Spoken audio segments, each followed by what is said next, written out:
Vamos lá, o governo não faz nada. Atiradores burlam normas e andam armados longe de clubes de tiro, mostram boletins. Os CACs têm aproveitado os decretos armamentistas publicados pelo presidente Jair para andarem armados mesmo quando não estão a caminho de locais de prática de tiro ou caça. Caralho, chat. Porra, eu achei que isso tudo de arma era pra galera praticar tiro. Eu achei que a galera curtia muito o esporte do tiro. Porra, o Brasil na Olimpíada, na categoria do tiro, vai estar como? Vai estar zica. Aqui é pura perplectão. A Folha teve acesso a boletins de ocorrência da PRF em que integrantes da categoria foram flagrados portando armamento em rotas irregulares, mesmo em estados onde não tem residência. Também há casos em que pessoas são flagradas armadas após uso de bebida alcoólica ou com drogas. Até abril, havia 605 mil CACs com registro ativo no Exército e 884 mil armas nas mãos do grupo computado no SIGMA, Sistema de Gerenciamento Militar de Armas, que é um sistema que não monitora porra nenhuma, gerenciado pela Força. Uma mesma pessoa pode ter mais de um registro em seu nome, o que eleva o número total de certificados da categoria para 1,2 milhão. Devido a flexibilizações do governo Bolsonaro para facilitar o acesso de armas, os CACs passaram a ter permissão para carregar armamento no trajeto entre a residência e o local da prática, como clubes de tiro, sem qualquer restrição de rota ou horário. Então, assim, dica, gente. Se você é um CAC e tá querendo burlar a lei, se você for encontrado em qualquer lugar, fala assim, eu estou em trajeto para o clube de tiro. Você é encontrado bêbado, cheirado, 3 da manhã, na sarjeta, na Baixa Augusta. Eu estou no meu trajeto para o clube de tiro, tá? Fica aí a dica. É a dica que o tio dá pra vocês, tá? Especialistas alertam que, na prática, essa flexibilização se converteu em uma autorização para o porte informal de armas. Especialistas. Análise. Análise. Em uma abordagem da PRF, na BR-163, em Santarém, um CAC estava transportando a arma havia 30 dias. Ele estava 30 dias indo em direção ao clube de tiro dele. Fora da casa, havia um mês, ele viajava a trabalho para Colíder. Colíder, uma cidade de mais de 1.000 quilômetros. A mais de 1.000 quilômetros. A abordagem foi feita em junho. Cara, ele mora no Pará e vai treinar tiro no Mato Grosso, velho. O que vocês estão falando? Galera fica vendo pelo em ovo, é foda, né? Com o CAC, foram encontrados uma pistola e... Com o CAC, né? Foram encontrados uma pistola e anfetamina. O homem admitiu não estar indo a nenhum lugar de clube de tiro. Cara, aí você pangou. E declarou aos agentes ter residência em Santa Catarina e Rondônia. Ele foi preso e autuado por porte ilegal de armas e drogas. Em outro caso, na BR-116, em Barra do Turvo, São Paulo, a polícia encontrou uma pistola no veículo. O homem argumentou ser CAC e mostrou a documentação para justificar estar com a arma. Na abordagem, ele assumiu que a utilizava para a sua proteção e não para a prática de tiro esportivo. Acabou enquadrado. Na manhã de 16 de julho, um CAC estava preparado em seu veículo, em frente a uma loja de soldas, em Ji-Paraná, em Rondônia. Ji-Paraná fica em Rondônia. De acordo com o boletim, ele exibia sinais de forte nervosismo, com a mão tremendo. Agentes da PRF pediram os documentos do carro, que estavam ao lado de um revólver. O motorista apresentou o certificado de CAC e admitiu não estar indo a nenhum clube de tiro. Esse aqui pangou também. Ele foi autuado por porte ilegal. Em Araguaína, no Tocantins, um CAC foi abordado para fazer o teste do bafômetro. Quando desceu do carro, os policiais identificaram uma pistola na cintura dele. A documentação que lhe permitia transitar com a arma entre a sua casa e o clube de tiro estava vencida. Aí não dá, né? Ele foi encaminhado pela PRF para a delegacia. Em Jataí, segundo o registro, o atirador se recusou a soprar o bafômetro após assumir que tinha ingerido bebida alcoólica. Na abordagem filmada por policiais, ele disse ter tomado uma dose na fazenda. O motorista havia sido parado por dirigir em alta velocidade. Ele confessou estar com uma arma no carro.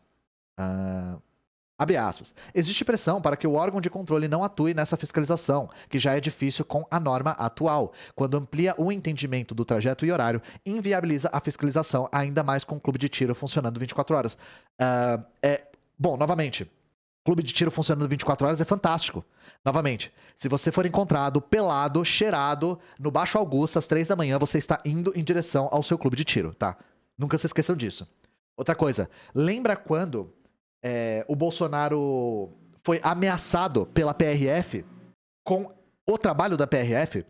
A PRF disse, se não haver reajuste salarial, a gente vai fazer o nosso trabalho. Lembra disso? Porque todo mundo sabe que diálogo com o patrão é máquina rodando, né? A PRF falou, se você não aumentar o salário, a gente vai começar a fiscalizar. É fantástico. O Brasil é intancável, velho. Os caras ameaçaram o governo com o trabalho deles. Com todas essas brechas abertas pelo exército a pedido do governo Bolsonaro, era esperado que todas as pessoas com interesses em andar com armas, independente do motivo, fossem migrar com força para o registro do exército, contaminando o grupo que de fato se interessa pelo esporte, caça e coleção. Qualquer crime ou ocorrência que gere uma investigação ou denúncia do Ministério Público é motivo suficiente para abertura de processo. Aí tem uns dados sobre porte ilegal. Agentes da PRF ouvidos reservadamente dizem que há grande quantidade de CACs identificados transitando com arma para outras finalidades que não a do clube do tiro. Relatam ainda que muitos agentes temem fazer abordagens rígidas em CACs devido à forte pressão de membros do governo em favor dos atiradores. Cara, eu teria medo também, eu tô sendo honesto. Se eu fosse um agente da PRF e eu fosse abordar esses malucos, inclusive eles falaram lá do cara nervoso, eu ia ter medo de levar um tiro, sabe? A gente sabe muito bem do que esses caras são capazes, inclusive eles já foram capazes, né? E não foi só o caso do cara lá, do Marcelo, acho que era o nome dele. Não foi só aquele caso não, tá? Aquele só o mais recente. O quê? As pessoas fazem registro de CAC e não são caçadores e colecionadores? Quem diria, né? Milícia no Rio expande negócios e atua até em mineração e empréstimos. Então, assim, cotidiano, né? Eu acho sempre muito irônico a aba cotidiano. Saudadas como um mal menor quando surgiram nos anos 90. Não sei por quem, né? A pretexto, pelo Bolsonaro, só se foi. A pretexto de livrar comunidades da opressão de traficantes, as milícias que hoje dominam territórios onde vivem mais de 2 milhões de pessoas estão diversificando suas fontes de receita, misturando atividades ilegais e legais e tornando-se mais poderosas economicamente. Tá virando Yakuza, né? Durante 3 meses, o Alto secou investigações realizadas pelo MPRJ, pela Receita Federal e por outros órgãos, além de analisar cerca de 600 documentos judiciais que apontam para a atuação dessas quadrilhas em setores como imóveis, mineração, farmácias e prostituição. As milícias começam a alcançar esferas que antes não alcançavam, diz José Cláudio Souza Alves, professor da Universidade Federal Rural do Rio, que estuda milícias há mais de 20 anos.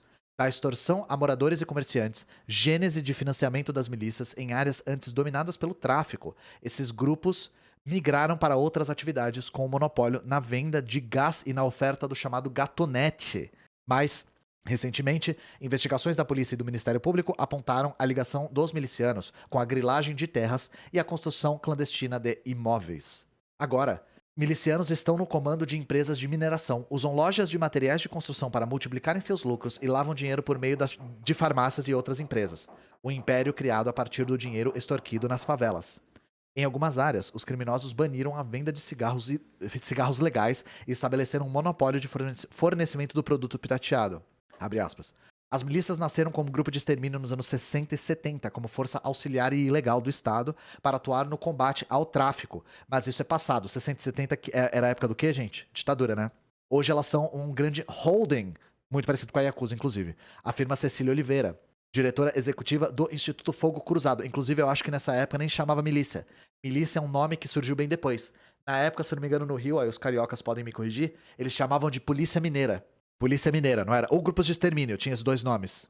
Ela diz que as milícias têm presença em quase 60% dos bairros da cidade do Rio, além da Baixada. Ao aumentar seu domínio territorial, as milícias ampliam também suas possibilidades de negócios, e a tendência é que avancem mais e mais porque o Rio não tem um plano de segurança.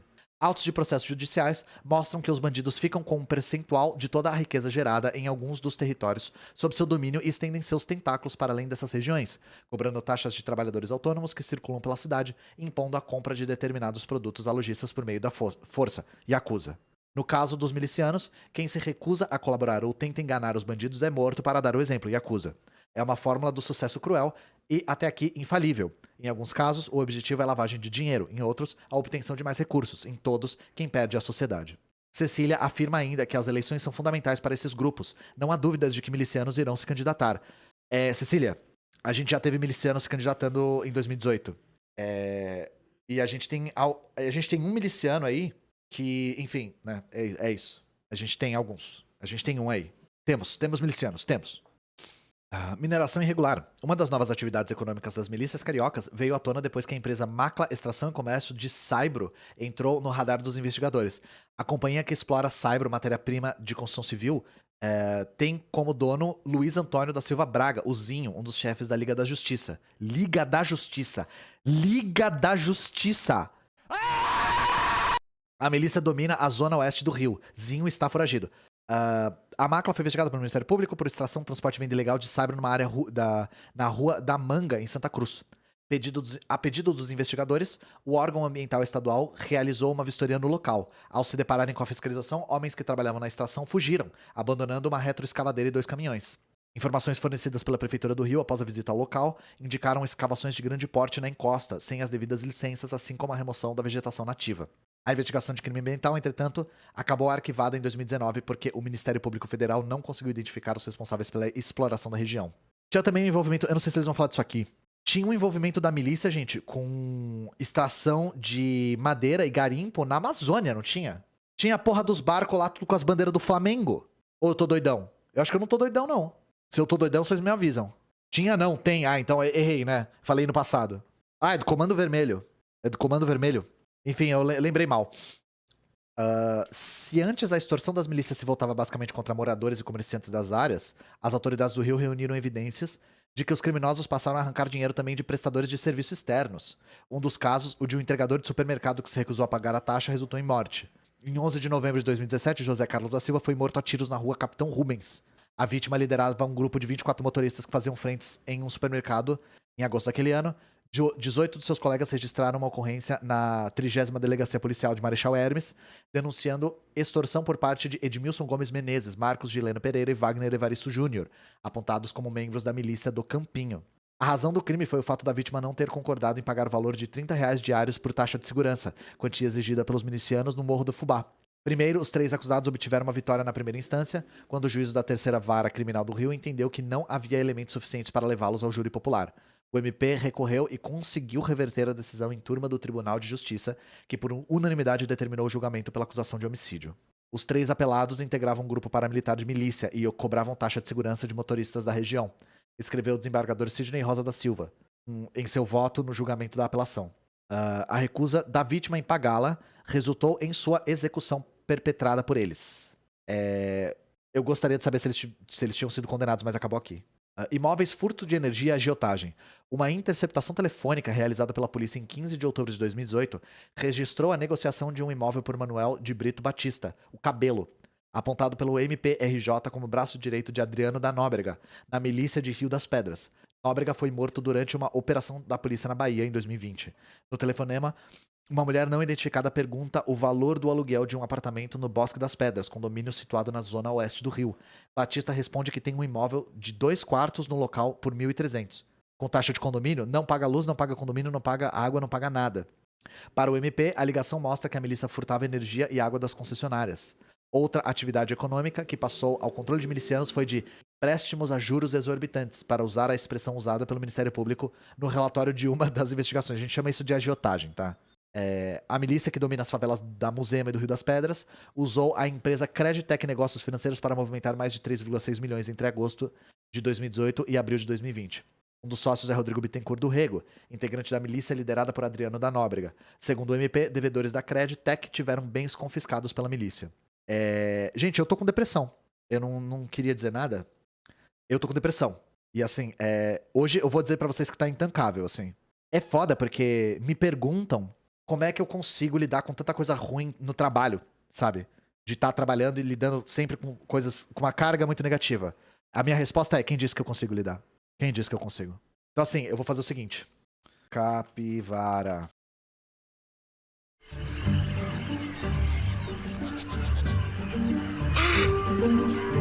Along the banks of the Amazon River, alert members of the capybara family watch over the herd.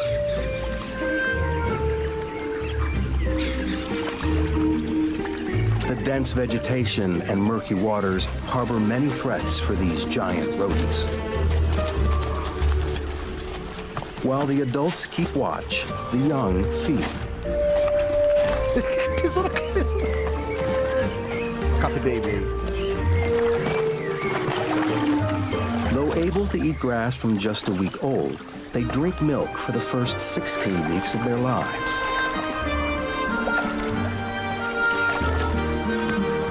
Cap baby. They can suckle from any of the mothers in the group and do so indiscriminately. This life may seem blissful, but in the Amazon there are many predators, and these plump-bodied capybaras are a favorite prey. The pint-sized pups are vulnerable, and everyone needs to be on constant lookout. Any type of distraction can spell disaster. Eu já ia falar, se essa porra mostrar uma onça comendo um Cap Baby, eu vou ficar muito triste, mas ainda bem que parou antes. Eu sei que a lei da natureza é essa, mas assim, pelo amor de Deus, né? Provavelmente o documentário mostrava, mas só tem um trechinho aqui. Então eu tô tentando limpar a minha alma aqui, né? Porque... Então é isso, gente. Tá foda o Brasil. Eu não quero transformar a stream numa sessão de terapia coletiva, mas eu vou falar pra vocês que às vezes fica difícil. Fica difícil falar de coisas ruins todos os dias, sabe? Por isso que eu preciso, às vezes, de uma pausa pra gente ler um texto, pra gente falar de teoria, pra gente falar de algum assunto mais aprofundado e tal. O termo Capybara Family me deixou muito feliz, é. E eu não sei se você ouviu, ele falou: os bebês bebem leite de qualquer mãe, as mães são, tipo, socializadas, assim.